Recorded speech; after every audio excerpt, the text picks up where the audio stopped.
നമ്മുടെ തൃക്കാക്കര അപ്പൻ, തൃക്കാക്കരയാണല്ലോ ഈ ഓണത്തിൻ്റെ ചരിത്രം തന്നെ തുടങ്ങുന്നത് തൃക്കാക്കരയാണെന്ന്. ആദ്യമായിട്ട് ഓണം ആഘോഷിക്കപ്പെട്ടത് തൃക്കാക്കരയാണെന്ന് പറയുന്നു. പിന്നെ തിരുവല്ലം ക്ഷേത്രത്തിലോ മറ്റുമാണ് പിന്നീട് വന്നത്. എന്നുവെച്ചാൽ ചരിത്രകാരന്മാർ എഴുതി വെച്ചത് അങ്ങനെയൊക്കെയാണ്, അവിടെ നിന്നൊക്കെയാണ് വന്നത്. ഇതെങ്ങനെയാണ് കേരളം മുഴുവൻ എത്തിയത് എന്ന് വെച്ചാൽ ഇപ്പോൾ തെക്കൻ കേരളത്തിലുള്ള വള്ളംകളി, കുട്ടനാടിലെ വള്ളംകളി കേരളം മുഴുവൻ എത്തിയില്ലല്ലോ. ഇല്ല. ഇപ്പോൾ കാസർഗോഡോ കോഴിക്കോടോ ഒന്നും വള്ളംകളി ഇല്ല. ആറന്മുള വള്ളംകളി ആറന്മുളയേ ഉള്ളൂ, അത് കോഴിക്കോട്ടില്ല, അല്ലെങ്കിൽ കാസർഗോഡില്ല. ഇപ്പോൾ ഈ ടൂറിസ്റ്റ് ആഘോഷങ്ങളുടെ ഭാഗമായിട്ടൊക്കെ അങ്ങോട്ടും ഇങ്ങോട്ടുമൊക്കെ ഇവിടെ കോഴിക്കോട്ടും ഓരോ സ്ഥലത്തൊക്കെ തുടങ്ങിയിട്ടുണ്ട്. അത് കഴിഞ്ഞ് 10-30 കൊല്ലമായിട്ട് തുടങ്ങിയിട്ടേ ഉള്ളൂ. ഞാൻ അതല്ല പറയുന്നത്, ഒരു ആചാരം എന്ന നിലയ്ക്ക് അത് എവിടെയും അങ്ങനെ വന്നിട്ടില്ല. നേരെ മറിച്ച് ഓണം എന്നത് ഈ തൃക്കാക്കര തുടങ്ങി ഇപ്പോൾ കേരളം മുഴുവൻ, അത് ഇപ്പോഴല്ല, കുറേ കാലമായിട്ട്, നൂറ്റാണ്ടുകളായിട്ട് അത് പ്രചരിച്ചു. ഇതെങ്ങനെ പ്രചരിച്ചു? ഞാനങ്ങനെ സംശയിക്കാൻ കാരണം എന്താണെന്ന് വെച്ചാൽ, കേരളം എന്ന് പറയുന്നത് 44 നദികളാൽ വിഭജിക്കപ്പെട്ട രാജ്യമാണ്. ഒരു രാജ്യമല്ല, പല നാട്ടുരാജ്യങ്ങളാണ്. നമ്മുടെ വിവാഹബന്ധം പോലും ഒരു പുഴ തൊട്ട് അടുത്ത പുഴ വരെയുള്ളൂ. കാരണം പുഴകൾക്കൊന്നും തന്നെ പാലങ്ങളില്ല. ആദ്യത്തെ പാലം കേരളത്തിലുണ്ടായത് 19-ാം നൂറ്റാണ്ടിൻ്റെ അവസാനത്തിലാണ്. ഇപ്പോൾ ഫറോക്കിൽ വരെ ഈ പാലം ഉണ്ടായത് 19-ാം നൂറ്റാണ്ടിൻ്റെ അവസാനത്തിലാണ്. അത് ആദ്യത്തെ പാലങ്ങളിലൊന്നാണ്. അതിനു മുമ്പ് പാലങ്ങളില്ല. ഇപ്പോൾ തിരുവനന്തപുരത്തുള്ള ഒരാൾക്ക് കാസർഗോട്ടേക്ക് പോകണമെന്നുണ്ടെങ്കിൽ ഈ 44 നദികളും ക്രോസ് ചെയ്ത് പോയി അവിടെ എത്തുമ്പോൾ, അതായത് ഇപ്പോൾ മനുഷ്യൻ ചന്ദ്രനിലേക്ക് പോകുന്ന അതേ വിഷമമാണ് കാസർഗോട്ടേക്ക് ഒരാൾക്ക് പോകാൻ. ഇത് എളുപ്പമല്ല. അതും കൊടും കാടുകൾ, അതും ആലോചിക്കണം. ഇന്നത്തെ വെട്ടിവെളുപ്പിച്ച ഭൂമിയല്ല, അന്ന് കൊടും കാടുകളുമാണ്. അങ്ങനെയെങ്കിൽ എങ്ങനെയാണ് തൃക്കാക്കര തുടങ്ങി വെച്ച ഒരു ഉത്സവം കേരളം മുഴുവൻ എത്തണമെങ്കിൽ, കേരളം മുഴുവൻ ഭരിച്ച ഒരു ചക്രവർത്തി അങ്ങനെയൊന്നും ഉണ്ടായിട്ടില്ല. നമ്മുടെ ഇതിൽ കേരളം മൊത്തമായിട്ട് കാസർഗോഡ് തൊട്ട് തിരുവനന്തപുരം വരെ ഭരിച്ചിരുന്ന ഒരു ചക്രവർത്തി അല്ലെങ്കിൽ ഒരു ഭരണാധികാരി അങ്ങനെയൊന്നും നമുക്ക് ചേരമാൻ രാജാവ് എന്നൊക്കെ പറയും. സത്യത്തിൽ അദ്ദേഹത്തെക്കുറിച്ച് അറിവ് പോലും കോഴിക്കോട്ടുള്ള ആൾക്കാർക്ക് ഉണ്ടായിരുന്നില്ല. സത്യം അതാണ്. കേരളം ഭരിച്ചിരുന്നു എന്നൊക്കെ നമ്മൾ സാമൂഹിക പാഠപുസ്തകങ്ങളിൽ പറയുന്നില്ല. അത്രയേ ഉള്ളൂ. പക്ഷെ എങ്ങനെ ഇത് കേരളം മുഴുവൻ ഓണം ഉണ്ടല്ലോ ഇപ്പോഴും, അത് കുറേ കാലമായിട്ട്, കുറേ നൂറ്റാണ്ടുകളായിട്ടുണ്ട്, അതുമില്ല എന്ന് പറയാൻ പറ്റില്ല. ഇതെങ്ങനെ എത്തി? ആലോചിച്ചിട്ടുണ്ടോ അതിനെക്കുറിച്ച്? അത് നമുക്ക് മനസ്സിലാവും, അതൊരു ഒരു പക്ഷേ സംസ്കാരത്തിന്റെ മഹത്വമായിരിക്കാം. അല്ല, എന്നാലും ഇതിന് രാജാവുമായിട്ടുള്ള എന്തെങ്കിലും ബന്ധം എന്തെങ്കിലും വേണം. എന്നാലേ അത് ഒരു രാജാവ് അതൊക്കെ ആചരിക്കാൻ തുടങ്ങിയെന്നുണ്ടെങ്കിൽ, അതിനെക്കുറിച്ച് അറിയുന്ന പ്രജകൾ എല്ലാ സ്ഥലത്തും ഉണ്ടെങ്കിൽ അത് തീർച്ചയായിട്ടും ആചരിക്കും. ഒരു സംശയം, ഒരു രാജ്യശാസനം അതിന് പിറകിൽ വേണം. പക്ഷേ ഇവിടെ കേരളം മുഴുവൻ അറിയപ്പെടുന്ന ഭരണം എന്ന് പറയണമെങ്കിൽ അത്രയും കമ്മ്യൂണിക്കേഷൻ നെറ്റ്വർക്ക് വേണ്ടേ? അതില്ലല്ലോ. ഒരു രാജാവ് കോഴിക്കോട്ടുണ്ട് എന്നുള്ളത്, ഇപ്പോൾ ഉദാഹരണം പറഞ്ഞുതരാം. സാമൂതിരി രാജാവ് ഭരിക്കുന്ന അതേ കാലത്താണ് തുഞ്ചത്ത് എഴുത്തച്ഛൻ ഇവിടെ തിരൂര് ഉണ്ടായിരുന്നെന്നാണ് പറയുന്നത്. ഒരേ കാലത്താണ്. പക്ഷേ തുഞ്ചത്ത് എഴുത്തച്ഛൻ അറിഞ്ഞിട്ടേയില്ല വാസ്കോ ഡി ഗാമ സാമൂതിരി രാജാവിൻ്റെ കൊട്ടാരത്തിലെത്തിയത്. അറിഞ്ഞിട്ടില്ല. Because there was no communication. അങ്ങനൊരു വാർത്താവിനിമയ ബന്ധമൊന്നുമില്ലല്ലോ. കാരണം തുഞ്ചത്ത് എഴുത്തച്ഛൻ്റെ കൃതികളിലൊന്നും തന്നെ വാസ്കോ ഡി ഗാമയെക്കുറിച്ചൊരു പരാമർശവുമില്ല. കുഞ്ചൻ നമ്പ്യാരുടെ കൃതികളിൽ വിദേശികൾ വന്നതായിട്ട് പരാമർശമുണ്ട്. ലന്തക്കുഴലുകളെക്കുറിച്ച്. ലന്തക്കുഴൽ എന്ന് പറഞ്ഞാൽ ഡച്ച് ഗൺസാണ്. ഹോളണ്ടിൽ നിന്ന് വന്ന ആർമിയുടെ പീരങ്കികളാണ് ലന്തക്കുഴലുകൾ എന്ന് പറഞ്ഞാൽ. അതാണ് അർത്ഥം. അപ്പോൾ അദ്ദേഹം അറിഞ്ഞിട്ടുണ്ട്. കുഞ്ചൻ നമ്പ്യാർക്ക് അറിയാമായിരുന്നു വിദേശികൾ വന്നതും ഇവിടെ പീരങ്കികൾ സ്ഥാപിച്ചതും. പക്ഷേ ഒരേ കാലത്ത് ജീവിച്ചിരുന്ന സാമൂതിരിയുടെ കൊട്ടാരത്തിൽ ഇവിടെ വന്നത് വാസ്കോ ഡി ഗാമ. അത് ഇവിടെ അറിഞ്ഞിട്ടില്ല. ആരും തൊട്ടപ്പുറത്ത് ഈ തിരൂരാണ്. കോഴിക്കോട്ട് നിന്ന് തിരൂർക്ക് ഇത്രയല്ലേ ഇന്നത്തെ ഒരു ദൂരമുള്ളൂ. അറിഞ്ഞിട്ടില്ല. പക്ഷേ ഇവിടെ തൃക്കാക്കരയുണ്ടായ ഒരു ഉത്സവം കേരളം മുഴുവൻ പ്രചരിച്ചത് എങ്ങനെ പ്രചരിച്ചു എന്നത്, രാജാക്കന്മാർ തമ്മിലുള്ള എന്തെങ്കിലും ബന്ധത്തിലോ അങ്ങനെ അതിന് വല്ല തെളിവുണ്ടോ? തെളിവില്ല അല്ലേ? നമ്മളുടെ കോഴിക്കോട് ഇന്നത് അല്ലേ സ്വരൂപം, കൊച്ചിയുടെ പല സ്വരൂപങ്ങളുണ്ടല്ലോ. ഒരു പക്ഷെ ആ സ്വരൂപങ്ങൾ വഴിയുള്ള ഒരു ബന്ധം കൊണ്ടായിരിക്കും ഈ വാമനമൂർത്തിയെ ആരാധിക്കുന്നു എന്നുള്ള ഒരു സങ്കല്പം. അത് ഭാരതത്തിൽ മുഴുവൻ ഉള്ളതാണല്ലോ. അപ്പം സംഘകാലത്തിൽ ഇപ്പം ആ മായൻ എന്ന് പറയുന്ന ദേവത അപ്പോൾ അതും എന്താണ് മഹാവിഷ്ണുവിൻ്റെ രൂപ. അപ്പോൾ എൻ്റെ ചോദ്യം ഇതാണ്, ഇതൊക്കെ വ്യത്യസ്തമായ സ്ഥലങ്ങളിൽ തന്നെ ഉണ്ടായി പിന്നീട് ജോയിൻ ചെയ്തതായി കൂടെ? നമ്മൾ തൃക്കാക്കരയിൽ നിന്ന് ആരംഭിച്ചു എന്ന് പറയണോ എന്നാണ് എൻ്റെ ചോദ്യം. അതായത് തൃക്കാക്കരയിൽ ആരംഭിച്ച അതേ കാലത്ത് തന്നെ കേരളത്തിൻ്റെ മറ്റ് സ്ഥലത്തും ഓണത്തോടനുബന്ധിച്ച് അല്ലെങ്കിൽ വാമനനെ സംബന്ധിച്ച ചില ആചാരങ്ങളോ ആരാധനകളോ ഉണ്ടായിരുന്നിരിക്കാം. പിൽക്കാലത്ത് ഇതെല്ലാം കൂടി തിരുവോണം എന്ന തന്നെ ശ്രോണ എന്ന പേരുള്ള, സംസ്കൃതത്തിൽ ശ്രോണ, ഓണം എന്ന വാക്കുണ്ടായത്. അപ്പോൾ അത് ഈ ഒരു നക്ഷത്രമാണ്, തിരുവോണം നക്ഷത്രമാണ് വാമനമൂർത്തിയുടെ നക്ഷത്രം. അപ്പോൾ സാറ് പറഞ്ഞതുപോലെ ഇത് എല്ലായിടത്തും ഇതിൻ്റെ ഈ ഭാരതീയ സംസ്കാരം എന്ന് പറയുന്നത് എല്ലായിടത്തും ഭാരതത്തിൽ മുഴുവൻ ഉള്ളതാണല്ലോ. സംസ്കൃതം എല്ലാ സ്ഥലത്തും അതെ. അപ്പോൾ അങ്ങനെ തുടങ്ങിയിട്ട് പിന്നെ തൃക്കാക്കര വാമനമൂർത്തി ക്ഷേത്രവും ആണ്. അതുകൊണ്ട് ആ രീതിയിൽ തൃക്കാക്കര അപ്പൻ എന്ന് പറയുന്നത് ശരിക്ക് നമ്മുടെയൊക്കെ നമ്മുടെ സ്വന്തം പോലെയാണ്. ആ ഒരു അകലമൊന്നും ഒരു പ്രശ്നമല്ല. തൃക്കാക്കരയിൽ നിന്ന് ആരംഭിച്ചതാവണമെന്നില്ല ഇതേ ഉത്സവം അല്ലെങ്കിൽ ഇതേ ആചാരം കേരളം മുഴുവൻ അതിനു മുമ്പും ഉണ്ടാവാം. എവിടെയോ വെച്ച് ഇത് ഓണമായിട്ട് നമ്മൾ അങ്ങ് ഐഡൻറ്റിഫൈ ചെയ്യുന്നു, അത്രയേ ഉണ്ടാവുള്ളൂ. ആ മട്ടിലായിരിക്കും. അല്ലാണ്ട് ഇവിടുത്തെ ഒരു ആചാരം ക്രമേണ എല്ലായിടത്തേക്കും പ്രചരിച്ചു എന്ന് പറയുന്നത് തൃക്കാക്കരയിൽ ഒരു പക്ഷെ കൂടുതൽ പ്രാധാന്യത്തോടു കൂടി അത് ഉണ്ടായിരിക്കാം. തൃക്കാക്കരയിലും പിന്നെ തൃപ്പൂണിത്തുറയിലും ഒക്കെ വന്നിട്ടുണ്ടാവാം, ഇല്ല എന്ന് പറയുന്നില്ല. പക്ഷേ ഇത് പ്രചരിച്ചത് എന്തുകൊണ്ട് പ്രചരിച്ചു എന്ന് വെച്ചാൽ ഇതേ ആചാരം തന്നെ വളരെ ചെറിയ രീതിയിൽ മറ്റു സ്ഥലങ്ങളിൽ ഉണ്ടായിട്ടുണ്ടാവും. ഇന്ന് പല സംസ്കാരം അല്ലെങ്കിൽ പ്രത്യേകിച്ചിട്ട് എന്തെങ്കിലും ഒരു കലാരൂപം മലബാറിലാവാം അല്ലെങ്കിൽ തെക്ക് ഭാഗത്തേക്കാവാം ഉണ്ടാകുന്നുണ്ടല്ലോ, പല ക്ഷേത്രങ്ങളുമായിട്ട് കേന്ദ്രീകരിച്ചുകൊണ്ട്. അപ്പോൾ കോഴിക്കോടുള്ളവർ പോകുന്നുണ്ട്, തിരുവനന്തപുരത്തേക്ക് പോകുന്നുണ്ട്, തൃശ്ശൂർക്ക് പോകുന്നുണ്ട്. പല ജില്ലകളിലേക്കായിട്ട് നമ്മൾ പലരും പല ജില്ലകളിലുള്ളവർ പരസ്പരം ആശയവിനിമയം നടത്തുന്നുണ്ട്, അവർ സന്ദർശിക്കുന്നുണ്ട്. ആ കലാരൂപത്തിൻ്റെ എന്തെങ്കിലും അംശം നമുക്ക് ചെയ്യാൻ പറ്റുമെങ്കിൽ ചെയ്യാമെന്ന് അത് കണ്ട് ചെയ്യുന്നുണ്ട്. ഒരു പക്ഷേ അങ്ങനെ ആയിക്കൂടാ ഇല്ലല്ലോ സാർ? അത് പറ്റും. യാത്രകളും കമ്മ്യൂണിക്കേഷനും ഉള്ള ഒരു സമയത്ത്. ഇപ്പോൾ ഉദാഹരണത്തിന് ഇപ്പോൾ കോഴിക്കോടിനെ കുറിച്ച് പറയാറുണ്ട്.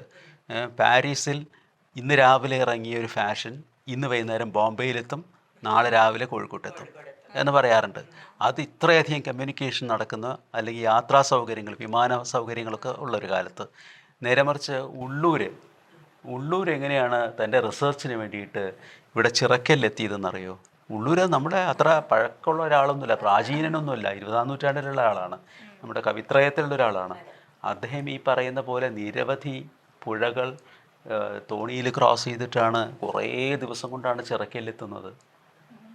ഞാൻ നേരത്തെ പറഞ്ഞില്ലേ ചന്ദ്രനിലേക്ക് പോകുന്ന പോലൊരു വിഷമമുള്ളൊരു യാത്രയായിരുന്നു എന്ന്. കാരണം പല നദികൾക്കും അന്നും ഈ ഉള്ളൂർ യാത്ര ചെയ്യുന്ന സമയത്ത് പോലും പാലങ്ങളില്ല.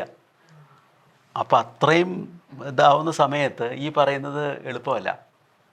അതെ, എന്ന് വെച്ചാൽ ഒരു സ്ഥലത്ത് നമ്മൾ കണ്ട് തിരിച്ച് വന്ന് പെട്ടെന്ന് തന്നെ നമ്മൾ അനുകരിക്കുന്നു എന്ന് പറയുന്നത് ഇന്ന് സാധ്യമാണ്. പക്ഷേ അത് ഒരു നൂറ്റാണ്ട് 2 നൂറ്റാണ്ട് മുമ്പ് പോലും സാധ്യമല്ല.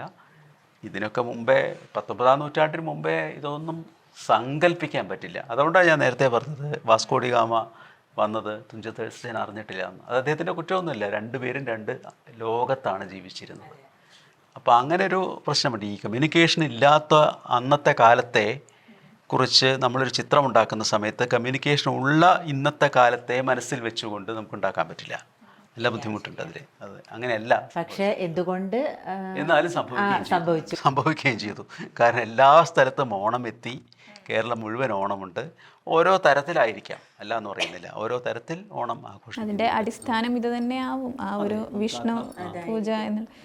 പിന്നെ നമ്മുടെ ഒരു പഴയ സമ്പ്രദായം അനുസരിച്ചിട്ട്, പഴയതല്ല ഇന്നും ചെയ്യുന്നുണ്ട്, അന്ന് നിവേദ്യം വിഷ്ണുവിന് എന്നുള്ള രീതിയിൽ അപ്പം, അട ഇതൊക്കെ വെച്ചിട്ട്, അപ്പോൾ ഒരു പൂജ എന്നുള്ള രീതിയിലും ഉണ്ട്. അങ്ങനെ ഒരു പ്രാധാന്യവും ഇതിന് ഉണ്ട്. പിന്നെ എനിക്ക് തോന്നുന്നത് കൊയ്ത്തുത്സവം എന്നൊരു സംഭവം, കൊയ്ത്ത് കേരളം മുഴുവൻ ഉണ്ടായിരുന്നു.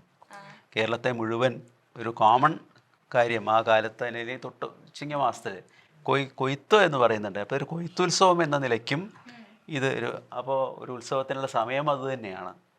അത് വാമനമൂർത്തിയോട് ബന്ധപ്പെടുത്തിക്കൊണ്ടുള്ള ഒരു ഇതും അതിന് വന്നു. അപ്പോൾ ഈ കൊയ്ത്തുത്സവം എന്നുള്ളതും തിരുവോണത്തിൻ്റെ ഇപ്പം മഹാബലിയായിട്ട് ബന്ധപ്പെട്ടതും രണ്ടും ഉണ്ടല്ലോ, ഒരു നാണയത്തിൻ്റെ ഇരുവശം പോലെ.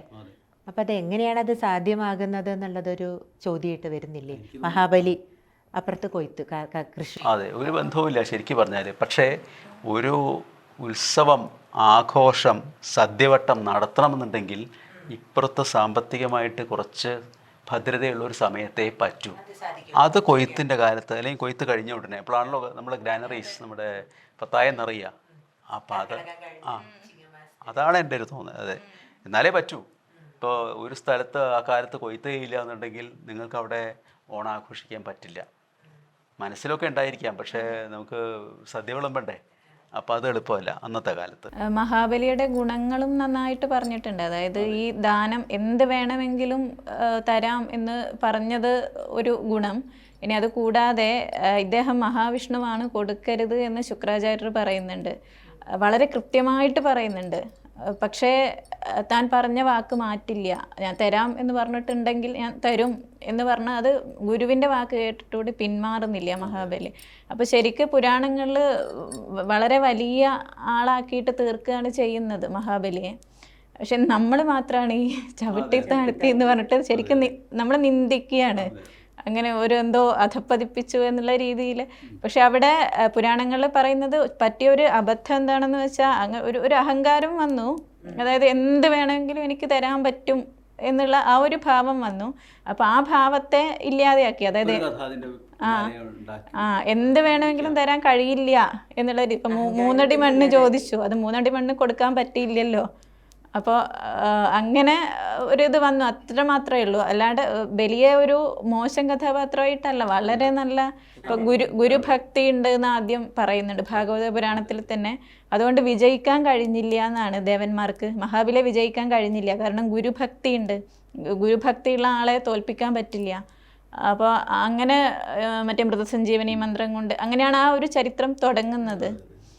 വാസ്തവത്തിൽ നമ്മുടെ പുരാണങ്ങളിൽ ഈ ഇതുപോലെ ഈ ബലിയെ പോലെ ഒരു ദാനശീലത്വമൊക്കെ ഉള്ളത് പിന്നെ കർണനാണ് കണ്ടിട്ടുള്ളത്. മറ്റൊരാളെക്കുറിച്ച് അങ്ങനെ പലരുടെ ഉദാഹരണങ്ങൾ എടുക്കുന്ന സമയത്ത്.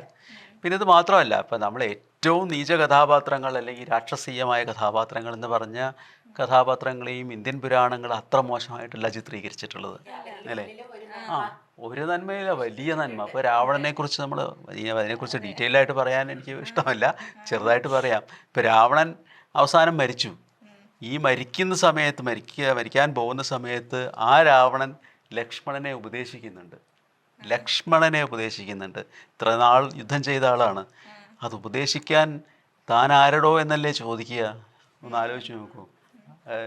ഇത്രയും കാലം എന്നുമായി എന്താണ് സീതയെ അപഹരിച്ചതും പോരാ, ഈ മരിക്കാൻ കാലത്ത് ഇനി എന്നെ ഉപദേശിക്കാൻ നീ ആരാണ് എന്നല്ലേ ഒരു സ്വാഭാവികമായിട്ടും ലക്ഷ്മണൻ്റെ മനസ്സിൽ വരിക. രാമൻ പറയുന്നു, അല്ല, നീ പോയിട്ട് ആ ഉപദേശം കേൾക്കണം എന്നാണ്, അല്ലേ? അത് ഒന്ന് ആലോചിച്ച് നോക്കൂ. എന്ന് മാത്രമല്ല, രാമന് പോലും ഒരു ഘട്ടത്തിൽ ആ വീരത്വം, ആ യുദ്ധത്തിലുള്ള ആ ധൈര്യം, അത് സ്ഥിരത കണ്ടപ്പോൾ ബഹുമാനം തോന്നി എന്ന് പറയുന്നുണ്ട് രാവണൻ. പക്ഷെ അദ്ദേഹത്തിൻ്റെ ഈ ഗുണങ്ങളെയൊക്കെ നിഷ്പ്രഭമാക്കിക്കൊണ്ട് ഒരുപാട് ദോഷങ്ങൾ, കുറേ സ്ത്രീശാപങ്ങൾ ഇതൊക്കെ ഉണ്ടായി എന്നുള്ളതാണ് അദ്ദേഹത്തിന് വിനയായിട്ട് വന്നത്. വലിയ കലാകാരനായിരുന്നു എന്നാണല്ലോ. അതെ, വലിയ പണ്ഡിതനാണ്, കലാകാരനാണ്. ആ പാണ്ഡിത്യവും അദ്ദേഹത്തിൻ്റെ ഒരു എന്താ പറയുക എക്സ്പാൻസ് എന്ന് പറയില്ലേ, അതിൻ്റെ ഒരു പെനോറമിക് എക്സ്പാൻസ് എന്ന് പറയില്ലേ, ആ അറിവിൻ്റെ അത് ആലോചിക്കുന്ന സമയത്ത് ഒരു പക്ഷേ അദ്ദേഹത്തിൻ്റെ മുമ്പിൽ ശ്രീരാമൻ വരെ നിഷ്പ്രഭനാകുന്നില്ലേ എന്ന് ചോദിക്കുന്നുണ്ട്. കാരണം ആർക്കിടെക്ചർ, രാവണൻ്റെ ആർക്കിടെക്ചറിനോട് ഇല്ലേ അതെ, ഇപ്പം നികുംഭില പോലുള്ളൊരു സാധനം കൺസ്ട്രക്ട് ചെയ്യാൻ വേറെ ആർക്കും പറ്റില്ല, അല്ലേ? അത് ആർക്കിടെക്ചറിൻ്റെ അങ്ങേയറ്റത്തെ ഉദാഹരണമാണ്. ബഹുമുഖ പ്രതിഭ. അതെ, അതാണ്, ബഹുമുഖം തന്നെയാണ്. അന്നത്തെ കാലത്ത് ഇപ്പോൾ ഒന്നാന്തരം വൈണികനാണ് അദ്ദേഹം. അതായത് മ്യൂസിക്കിനെ കുറിച്ച് അങ്ങേയറ്റം, അത് രണ്ട് ഒരു ബന്ധവുമില്ലാത്തൊരു കാര്യമാണ്. വേദങ്ങളിൽ അങ്ങേയറ്റം പാണ്ഡിത്യമുണ്ടെന്ന് പറയുന്നുണ്ട്, അല്ലേ?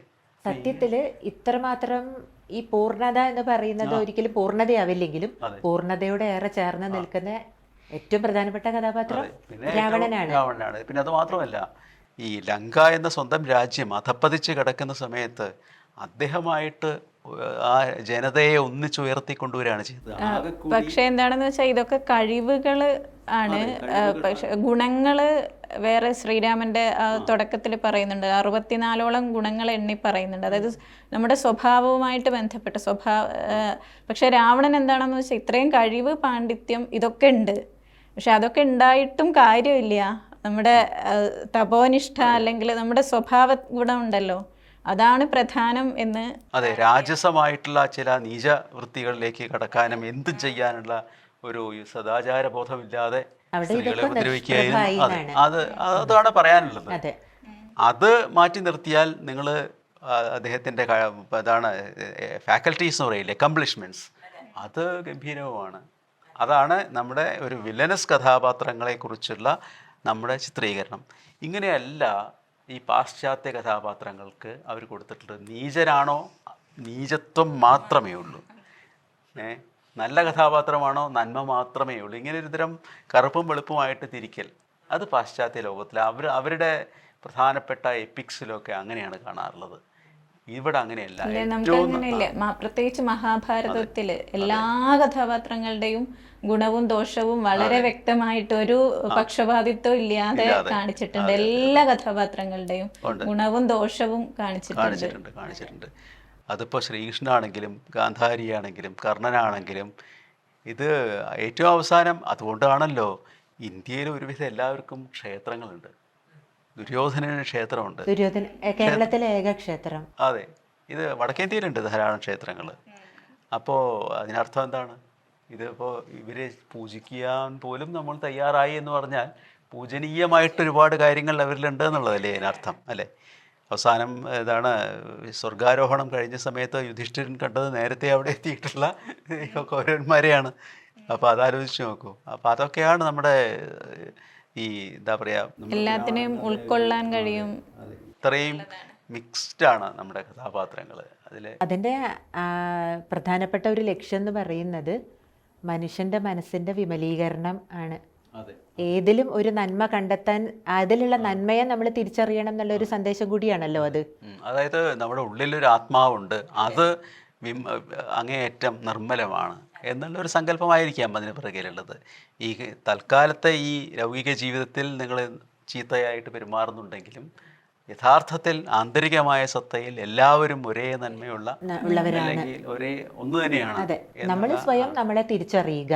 അതെ, എനിക്ക് തോന്നുന്നു മഹാബലിയുടെ കഥയിലേക്ക് വരുന്ന സമയത്തും അല്ലെങ്കിൽ ഓണസങ്കല്പം ആയിക്കൊള്ളട്ടെ, അപ്പോഴും സ്വയം തിരിച്ചറിയുക എന്നുള്ളതാണ് സന്ദേശം. അതെ അതെ അതെ അതുകൊണ്ടാണല്ലോ ഓരോ സമയത്തും മഹാബലി തിരിച്ചു വരുന്നു, ഓരോ കൊല്ലവും തിരിച്ചു വരുന്നു, മഹാബലി തിരിച്ചു വരികയാണല്ലോ ചെയ്യുന്നത്.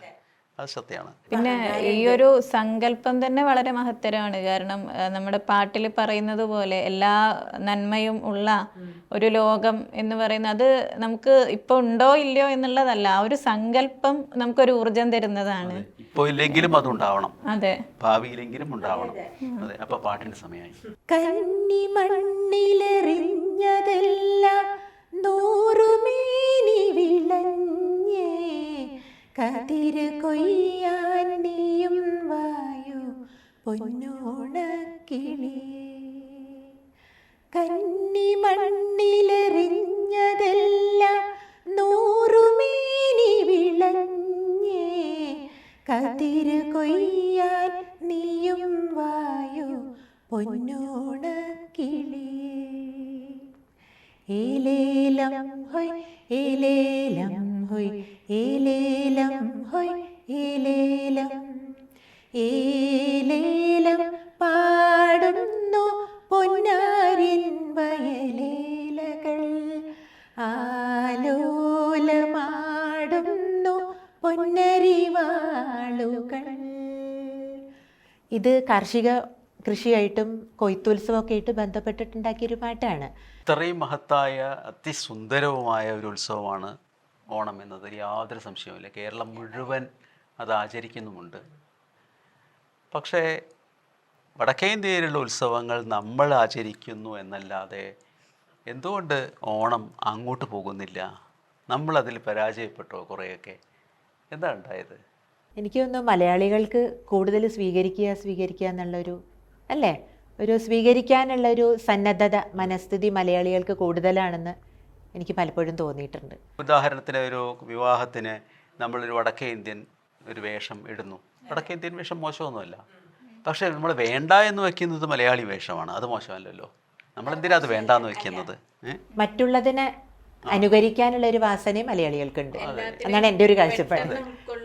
അതെ അതെ, അതെ അത് വല്ലാതെ നമ്മൾ ഉൾക്കൊണ്ട് അവസാനം നമുക്ക് നമ്മളുടേതായിട്ടുള്ള ഒന്നും ഇല്ലാതെ ആവുന്ന അതെ, ഒരു അവസ്ഥ ആശങ്ക ഉണ്ടാക്കുന്ന ഒന്നാണത്. വലിയൊരു വാസ്തവാണത്. പിന്നെ ഈ ഉത്തരേന്ത്യയില് ബദരിയിൽ ഇങ്ങനെ ഒരു ആചാരം ഉള്ളതായിട്ട് കേട്ടിട്ടുണ്ട്. അത് ഇപ്പോഴും ഉണ്ട്. അതായത് ഈ വാമന ജയന്തി, അത് നമ്മൾ നോക്കുന്നത് പോലെ നക്ഷത്രമല്ല, തിരുവോണ നക്ഷത്രം അല്ല അവർ നോക്കുന്നത്. അവർ ശ്രീകൃഷ്ണ ജയന്തിക്കും നക്ഷത്രമല്ല, തിഥി അനുസരിച്ചിട്ടാണ് ചെയ്യുക. അപ്പോൾ ആ തിഥി ദിവസം ബദരി ക്ഷേത്രത്തിൽ നിന്ന് ഒരു ഘോഷയാത്രയൊക്കെ ആയിട്ട് മനാവ് ഇന്ത്യയുടെ അതിർത്തി ഗ്രാമമായിട്ടുള്ള മനാവ് ഗ്രാമത്തിലെത്തിയിട്ട് അവിടെ ഒരു ദേവിയുടെ ഒരു സങ്കല്പമുണ്ട്. അപ്പം അവിടെ ചെറിയ ചടങ്ങുകളും പിന്നെ അവിടെ ഉള്ളവർക്ക് ഭക്ഷണം അങ്ങനെയൊക്കെ അവിടെ കണ്ടുവരുന്നുണ്ട്. പക്ഷെ ഇങ്ങനെ വ്യാപകമായിട്ട് ഇല്ല. തിഥിയെ കുറിച്ച് പറയുമ്പോൾ ജ്യോതിഷപരമായിട്ട് വിഷു ആണത്രേ പുതുവത്സരം, ജ്യോതിഷപരമായിട്ട്. അല്ലാതെ നമ്മൾ ആഘോഷിച്ചുകൊണ്ടിരിക്കുന്നത് പുതുവർഷമായിട്ട് ഈ ചിങ്ങ 1 പക്ഷെ പലയിടത്തും പല ഗ്രന്ഥങ്ങളിലും ഞാൻ വായിച്ചിട്ട് ഈ ജ്യോതിഷപരമായിട്ട് അത് കൃത്യമായിട്ട് അതിൻ്റെ തിഥി ഇന്ന കണക്ക് വെച്ചിട്ട് പറയുന്നുണ്ട്. പുതുവർഷം ആരംഭം എന്ന് പറയുന്നത് വിഷു ആ സംക്രമം ആണത്രേ. അപ്പം നോക്കൂ, അവിടെയും വന്നുവല്ലോ രണ്ടഭിപ്രായം. പിന്നെ സാറ് പറഞ്ഞ പോലെ കേരളത്തിലെ കൊയ്ത്ത് അനുസരിച്ചിട്ടായിരിക്കാം കേരളത്തിൽ മാത്രം ഈ ആ രീതിയിൽ നോക്കുമ്പോഴേ കൊയ്ത്തുത്സവമായിട്ട് ബന്ധപ്പെട്ടിട്ട് പറയുമ്പോൾ കേരളത്തിലെ കാലാവസ്ഥ അല്ലെങ്കിൽ കേരളത്തിലെ രീതി അതുകൊണ്ടാവാം ചിലപ്പോൾ കേരളത്തിൽ മാത്രം. അങ്ങനെയാണെങ്കിൽ എന്തിനാണ് വടക്കേ ഇന്ത്യൻ ഉത്സവം നമുക്ക് സൗകര്യമില്ലാത്തൊരു സമയത്ത് നമുക്ക് ആഘോഷിക്കേണ്ട കാര്യം എന്താണെന്നുള്ളൊരു ചോദ്യമല്ലേ? നമ്മളതൊക്കെ ആഘോഷിക്കുന്നത് പോലെ തന്നെ കുറേയൊക്കെ അങ്ങോട്ടും കൊടുക്കണമായിരുന്നു. അതിൽ എന്തോ നമ്മൾ പരാജയപ്പെട്ടോ എന്നൊരു സംശയം എനിക്കുണ്ട്. അപ്പം അങ്ങനെ പറയുന്ന സമയത്താണ് ഇന്ന് ഓണത്തിനെ നിലനിർത്തുന്നത് വിപണിയാണ്, അല്ലേ? തീർച്ചയായിട്ടും. അതും ഇതുപോലെ ഇത് 2 അഭിപ്രായങ്ങൾ അതിലുണ്ട്. ഒന്ന്, ഞാൻ പറഞ്ഞതുപോലെ എല്ലാത്തിനെയും വിപണി വിഴുങ്ങി, വിപണി പറയും നമ്മളോട് ഏത് വസ്ത്രമിടണം, എന്താഘോഷം വേണം, എത്ര മദ്യം കുടിക്കണം എന്ന് പോലും പറയുന്ന ഒരവസ്ഥയിലേക്ക് എത്തിയിട്ടുണ്ട്. ഓണത്തിനൊക്കെയാണ് ഏറ്റവും അധികം മദ്യം വിളമ്പുന്നത് നമുക്കറിയാം. ഏറ്റവും ദുഃഖകരമായ കാര്യമാണ്, നമുക്ക് ഒട്ടും സ്വീകരിക്കാൻ പറ്റാത്തൊരു കാര്യമാണിത്. പക്ഷെ അതും സത്യമാണ്. എന്നാൽ ഇതേ വിപണി തന്നെയാണ് ഏറ്റവും നമ്മുടെ ഓണത്തിൻ്റെ ഏറ്റവും നമ്മൾ പ്രസിദ്ധമായിട്ടുള്ള സിംബൽസ് എന്ന് പറയുന്ന കസൂസ, ഈ മുണ്ടായില, അങ്ങനെയൊക്കെയുള്ള കാര്യങ്ങളൊക്കെ നിലനിർത്തുന്നതും ഇത് തന്നെയാണ്. അപ്പോൾ എങ്ങനെ വേണം ഈ വിപണിയെ നമ്മൾ സ്വീകരിക്കാൻ? വിപണി ഇല്ലാതെ ഓണം നിലനിൽക്കുമോ? വിപണിയെ നമുക്ക് തള്ളിക്കളയാൻ പറ്റാത്ത തരത്തിലേക്ക് എത്തിക്കഴിഞ്ഞു. കാരണം നമുക്ക് ഇതൊന്നും ഇല്ലാതെ ഇപ്പം പറ്റില്ല എന്നുള്ള രീതിയിലേക്ക്. അത് മാത്രമല്ല, ഇങ്ങനെ ഏതെങ്കിലും തരത്തിൽ പുതിയ തലമുറയ്ക്കൊക്കെ ചെറിയ ഇത്തരം സന്ദേശങ്ങൾ തരുന്നുമുണ്ട്. പക്ഷെ അത് മാത്രമായി പോവരുത് എന്നുള്ളതാണ്. ഇപ്പം നമുക്ക് ഓണം എന്ന് പറഞ്ഞാൽ ഈ സാറ് പറഞ്ഞ പോലെ ആ വസ്ത്രം ധരിക്കുക, എന്നിട്ട് ഇപ്പം പ്രത്യേകിച്ച് ഈ സോഷ്യൽ മീഡിയകളുടെ കാലത്ത് ആ വസ്ത്രം ധരിച്ച് ഫോട്ടോ എടുക്കുക, പിന്നെ കാറ്ററിങ് കൊണ്ടുവരുന്ന സദ്യ കഴിക്കുക, അങ്ങനെ മാത്രം ആയി പോവരുത് എന്ന് വെച്ചിട്ട് നമുക്കതിനെ പൂർണ്ണമായിട്ട് തള്ളാനും കഴിയില്ല. കാരണം ഏറ്റവും കൂടുതൽ ആളുകളുടെ ഒരു ജീവനോപാധി, ഇപ്പോൾ ഏറ്റവും കൂടുതൽ കച്ചവടം ഇതൊക്കെ നടക്കുന്നത് ഈ കാലത്താണ്. അപ്പോൾ അതിനെ തള്ളിക്കളയുക എന്നുള്ളത് നമുക്ക് സാധിക്കാത്ത കാര്യമാണ്. കേരളത്തിൻ്റെ മൊത്തം ഒരു കൊല്ലത്തെ സെയിൽസിൻ്റെ ഏകദേശം പകുതിയോളം നടക്കുന്നത് ഓണക്കാലത്താണെന്ന് പറയാറുണ്ട്. പക്ഷെ അത് അങ്ങനെ മാത്രം ആയി പോവരുത്. നമുക്ക് ഈ പറഞ്ഞതുപോലുള്ള ചിന്തകളും അതുപോലെ ഇത് എവിടെ നിന്ന് വന്നു, എന്താണ് ഓണം, അത്തരത്തിലുള്ള സന്ദേശങ്ങൾ കൊടുക്കേണ്ടതുണ്ട് എന്നുള്ളതാണ്. അതുപോലെ ഇപ്പോൾ പൊതുവേ ഈ ഓണാഘോഷം എന്ന് പറയുന്നത് വിദ്യാഭ്യാസ സ്ഥാപനങ്ങളിൽ എല്ലായിടത്തും വലിയ ആഘോഷമാണ്. പലയിടത്തും പണ്ടുണ്ടായിരുന്ന ഓണത്തല്ല് എന്നുള്ളൊരു പ്രയോഗം ഉണ്ടല്ലോ, ആ രീതിയിലേക്ക് ഇത് ഓണത്തല്ല് എന്നുള്ള കളിയല്ല, കാര്യമായിട്ട് പോകുന്ന ഒരു പ്രവണത. ഇപ്പോൾ ഒരു 2-3 വർഷം മുമ്പ് നമ്മൾ ഓണാഘോഷമായിട്ട് ബന്ധപ്പെട്ടിട്ടൊരു വാഹനാപകടം, അതെ, വയലൻസ്, അങ്ങനെ ഒരു പ്രവണത. അത് ഓണത്തിന് മാത്രമല്ല, എന്താഘോഷമായാലും അതിങ്ങനെ ഒരു കൂടിക്കൂടി ഈ അവസ്ഥയിലേക്ക്, വയലൻസിലേക്ക് എത്തുന്ന ഒരു സമ്പ്രദായമുണ്ട്. അപ്പോൾ അതൊന്നും നമുക്ക് ഒരു തരത്തിലും ഉൾക്കൊള്ളാൻ പറ്റില്ല. അപ്പോൾ അത്തരം കാര്യങ്ങളൂടെ നമ്മൾ ശ്രദ്ധിക്കേണ്ടതുണ്ട്. വെറും വിപണി അധിഷ്ഠിതമായിട്ടുള്ള ആഘോഷം എന്നുള്ളത് അങ്ങനെ ആവരുത്. അതേസമയം വിപണിയെ പൂർണ്ണമായിട്ട് തള്ളിക്കളയാൻ പറ്റില്ല. നമ്മൾ വിപണിയെ എതിർക്കുക എന്ന് പറയുന്നത് ഒരു ഫാഷനാണ്. പക്ഷേ വിപണി എന്ന് പറയുന്നതാണ് ഏറ്റവും വലിയ സ്പോൺസർ. വിപണിയാണ് സത്യത്തിൽ കേരളത്തിൽ ഓണം വരുന്നു. ഈ ഓണത്തിന് ഇത്രത്തോളം ഒരു സാമൂഹിക പ്രസക്തി കൊടുത്തതിൽ വിപണിക്ക് നല്ല പങ്കുണ്ട്. ഇപ്പോൾ വിപണി ഇല്ലായിരുന്നെങ്കിൽ കൈത്തറിയില്ല, കൈത്തറി ഇല്ലായിരുന്നെങ്കിൽ ഓണത്തിൻ്റെ നമ്മൾ ട്രഡീഷണൽ വസ്ത്രങ്ങളില്ല. എനിക്ക് തോന്നുന്നത് ഏറ്റവും ആദ്യം നമ്മൾ ഓണം എന്ന് പറയുന്ന യൂട്യൂബ് വ്ളോഗേഴ്സ് അവരൊക്കെ ഉണ്ടല്ലോ, അവർ ശരിക്കും ഒരു 3-4 മാസം മുമ്പേ തുടങ്ങിയിട്ടുണ്ട്. അങ്ങനെ ഓരോ പുതിയ വസ്ത്രം, പുതിയ പ്രൊഡക്ട്സ് ഒക്കെ കാണിച്ചും കൊണ്ട് അവരാണ് ശരിക്ക് നമ്മളെപ്പോലും അറിയിക്കുന്നത് ഇതാ ഒരു 3 മാസം കഴിഞ്ഞാൽ ഇതാ വരവായി എന്നുള്ളത്. ആ തരത്തിലേക്ക് മാറിയിട്ടുണ്ട്.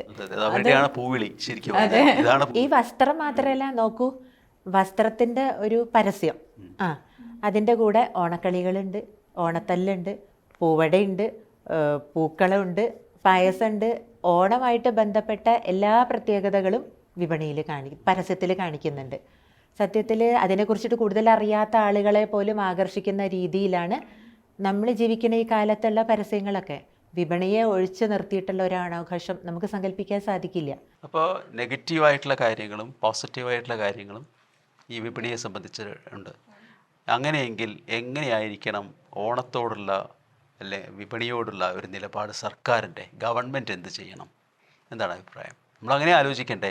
കാരണം ഗവൺമെൻറ്റിൻ്റെ ഒരു ഇടപെടൽ ഇതിൽ ആവശ്യമാണല്ലോ. പലതരം നീചമായിട്ടുള്ള കാര്യങ്ങളും ഇതോട് കൂടി തന്നെ വരുന്നു. നേരത്തെ പറഞ്ഞില്ലേ വയലൻസ്. അപ്പോൾ അതൊക്കെ എങ്ങനെ ഒഴിവാക്കാൻ പറ്റും? ഇത് ഗവൺമെൻറ് അതിനെക്കുറിച്ച് അതിൻ്റെ ഒരു സാംസ്കാരിക ഉത്സവം എന്നുള്ള നിലയ്ക്ക് ഗവൺമെൻറ് ഏറ്റെടുത്ത് നടത്തുമ്പോൾ അതിന് കൂടെ തന്നെയാണ് ഈ മദ്യവുമൊക്കെ വരുന്നത്. ഇതെങ്ങനെ നിർത്താൻ പറ്റും? ഗവൺമെൻറ് ഇതിനെക്കുറിച്ച് ആലോചിക്കുന്നുണ്ടോ എന്ന് ചോദിച്ചാൽ ഇപ്പോൾ ഈ വയലൻസ് ഇപ്പോൾ കുട്ടികളുടെ ഇടയിലൊക്കെ ഉള്ളത് എനിക്ക് തോന്നുന്നത്, ഇപ്പോൾ ഞാനൊരു അധ്യാപിക കൂടിയാണ്, ഒന്നുകൂടി കർശനമാക്കേണ്ടതുണ്ട്. ഇപ്പോൾ അത് നമുക്ക് ഓരോ ദിവസവും ഓരോ പുതിയ പുതിയ അനുഭവങ്ങൾ വരികയാണ് കുട്ടികളുമായിട്ട് ബന്ധപ്പെട്ടിട്ട്. ഇപ്പോൾ ഒന്നുകൂടി ഈ കുട്ടികൾ എന്നുള്ള പരിഗണന വല്ലാതെ നമ്മൾ കൊടുത്തിട്ട് ഒന്നുകൂടി ശ്രദ്ധിക്കേണ്ടതുണ്ട്. എന്തുകൊണ്ട് അങ്ങനെ വരുന്നു എന്നുള്ള അതിൻ്റെ കാരണത്തെ അന്വേഷിച്ചിട്ട് അത് ഇല്ലാതെയാക്കേണ്ടതുണ്ട്. കാരണം ഈ ഓണാഘോഷം എന്നൊക്കെ പറയുമ്പോൾ എനിക്കറിയാം, ഇപ്പോൾ വരാൻ പോകുന്ന ഓണത്തിന് മുമ്പേ തന്നെ അവർ പലതരത്തിലുള്ള ആസൂത്രണങ്ങൾ, ഇപ്പോൾ ഒരേപോലത്തെ വസ്ത്രം ധരിച്ച് വരിക, അതുമാത്രമല്ല വേറെ കുട്ടികൾ അങ്ങനെ വരാൻ പാടില്ല, എന്നിട്ട് അതിൻ്റെ പേരിൽ കലഹങ്ങൾ, അതായത് നമ്മുടെ ജൂനിയർ സീനിയർ ഉണ്ടല്ലോ ആ ബേസിൽ റാഗിംഗ് പോലെ. അതെ. അപ്പം അതിൻ്റെ പേരിൽ സംഘട്ടനം അതൊക്കെ നടന്നു കഴിഞ്ഞു പല സ്കൂളുകളിലും. ഓണം എത്തിയിട്ടില്ല, പക്ഷെ അതിൻ്റെ പേരിലുള്ള സംഘട്ടനമൊക്കെ നടന്നു കഴിഞ്ഞു.